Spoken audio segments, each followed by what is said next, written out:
Om Swastiastu. Pada kesempatan ini, kami dari kelompok 2 kelas A2 akan mempresentasikan analisis core system pada bangunan tinggi dengan studi kasus Burj Khalifa.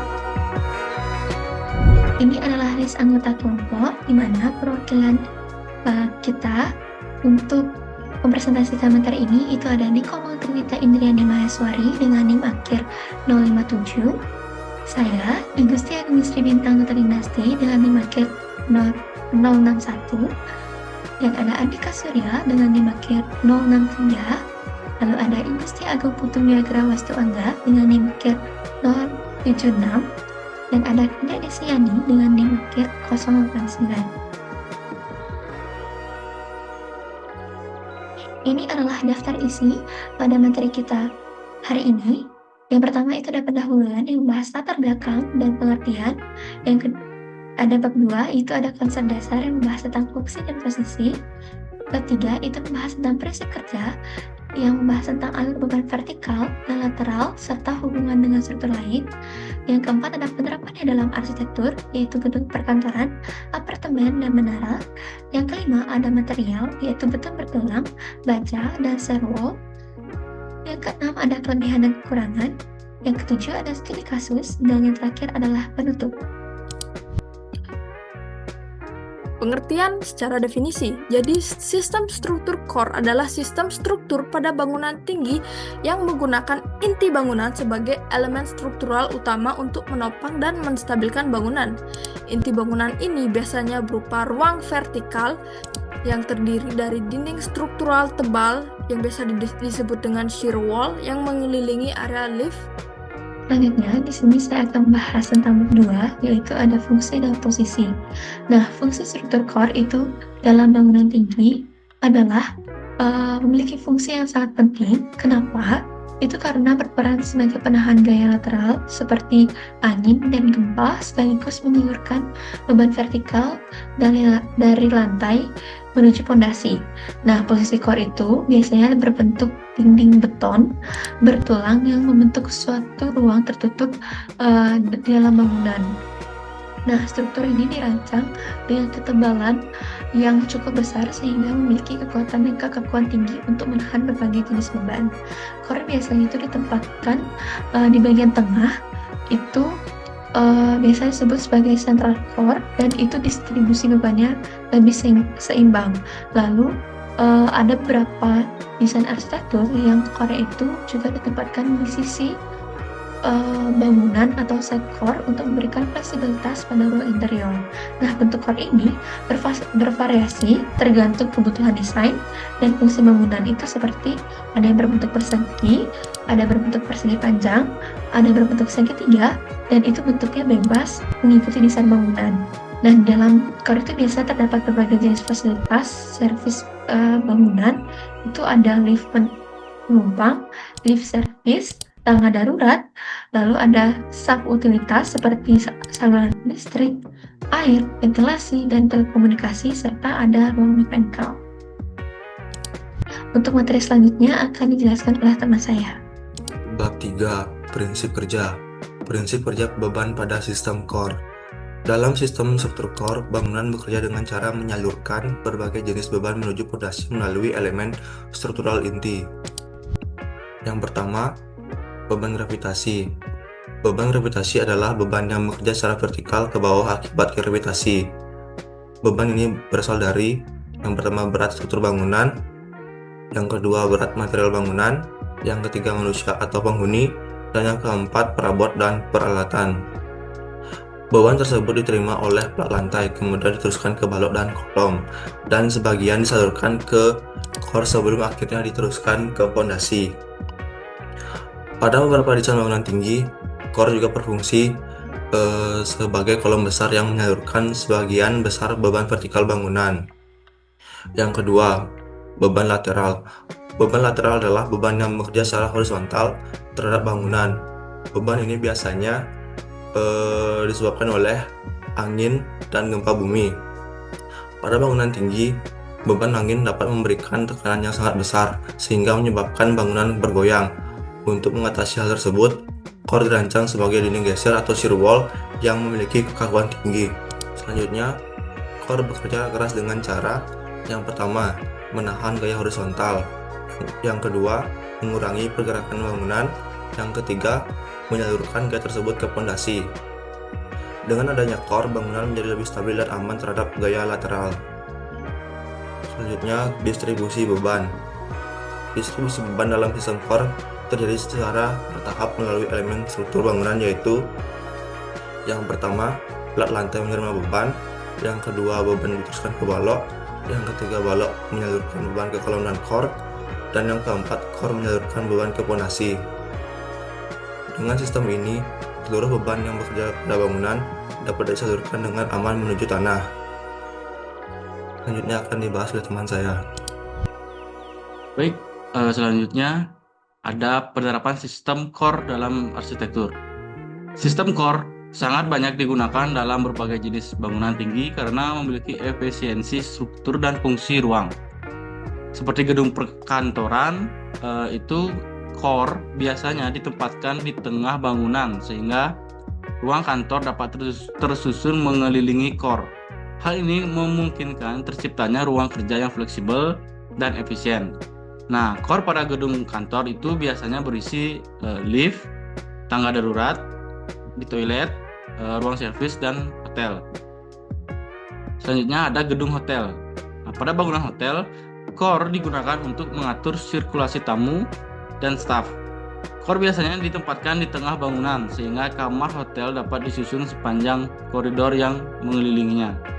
Dengan sistem ini, setiap kamar dapat memiliki akses yang mudah ke lift dan tangga darurat.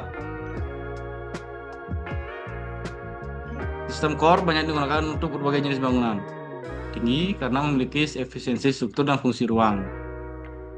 Nah, yang ketiga itu ada apartemen.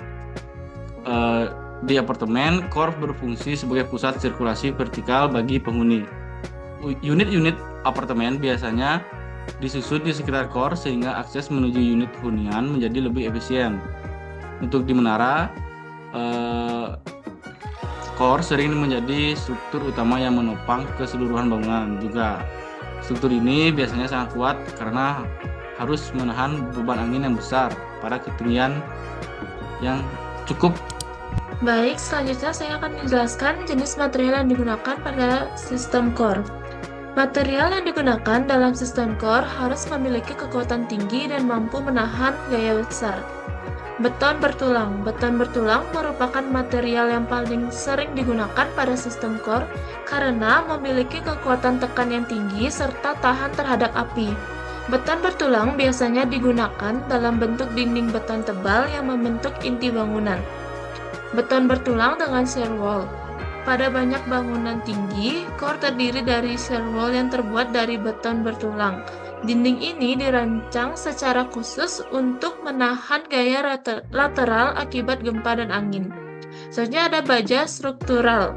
Beberapa bangunan tinggi menggunakan baja struktural sebagai material core. Baja memiliki kelebihan berupa berat yang lebih ringan dan proses konstruksi yang lebih cepat. Selanjutnya ada kelebihan sistem struktur core. Sistem struktur core memiliki beberapa keunggulan yang membuatnya banyak digunakan pada bangunan tinggi. Yang pertama itu ada stabilitas yang tinggi.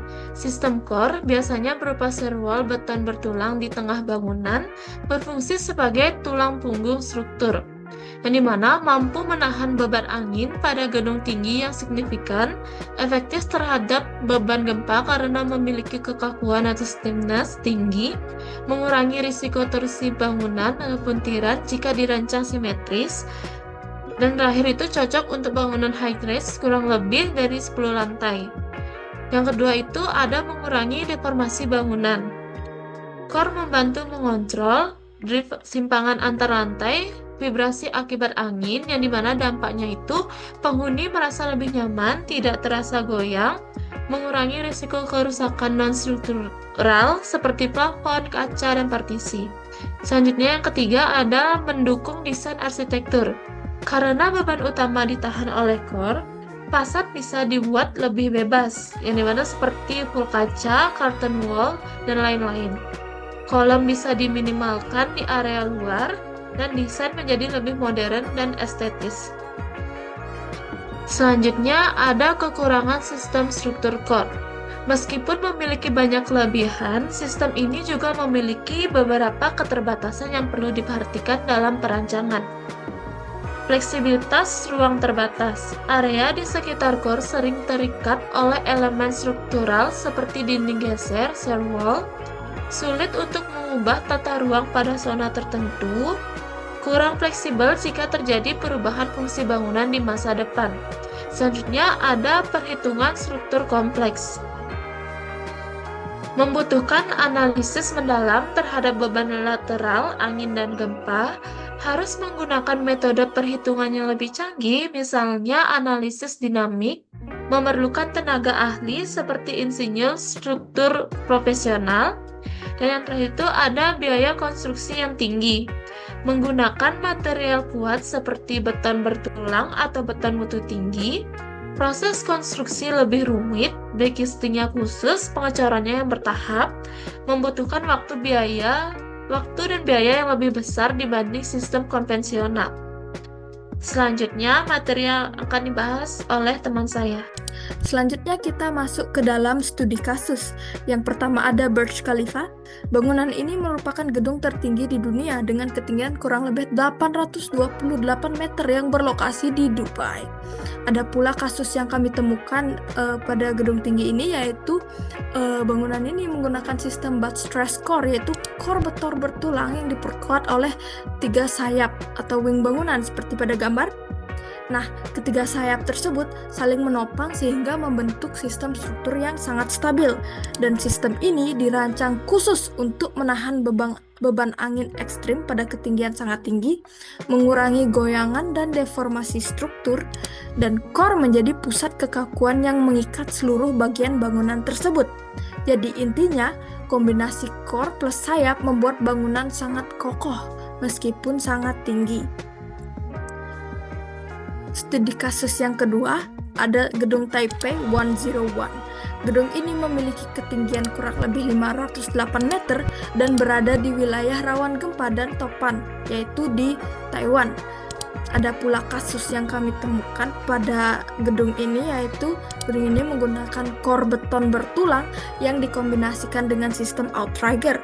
Outrigger menghubungkan core dengan kolom di bagian luar bangunan, dan fungsi utama dari sistem ini yaitu untuk menahan gempa bumi, mengatasi angin topan yang kuat, dan core tetap menjadi elemen utama penahan beban gaya lateral, sementara outrigger memperkuat distribusi beban.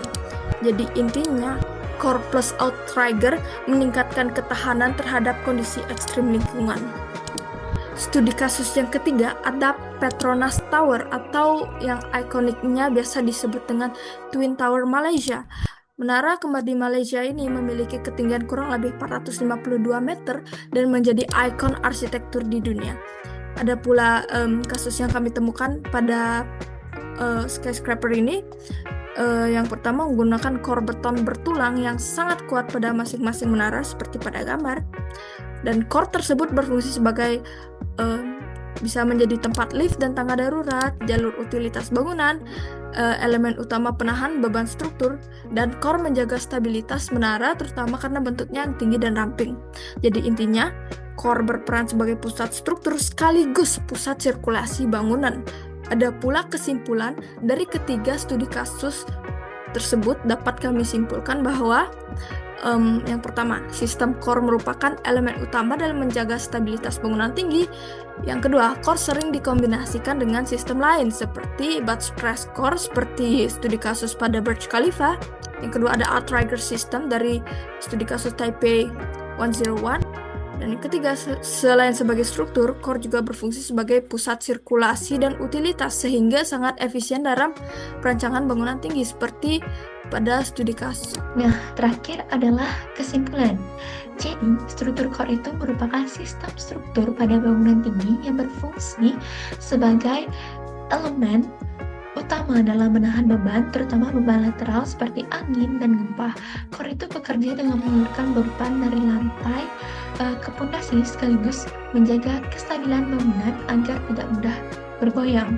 Dengan menggunakan material seperti beton bertulang dan seruan tadi itu, ini sistem yang mampu memberikan kekakuan dan kekuatan yang tinggi sehingga bangunan itu menjadi lebih aman dan lebih stabil.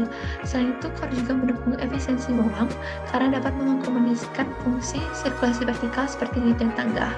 Lalu sistem core ini memiliki keterbatasan juga seperti fleksibilitas ruang yang berkurang di sekitar area inti serta perhitungan struktur yang lebih kompleks. Oleh karena itu, perancangannya harus dilakukan secara tepat agar fungsi struktur dan kebutuhan arsitektur itu dapat berjalan seimbang.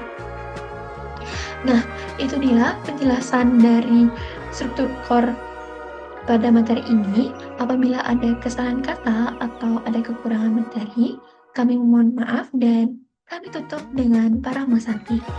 Om Santi, Santi, Santi, Om. Dan sampai jumpa.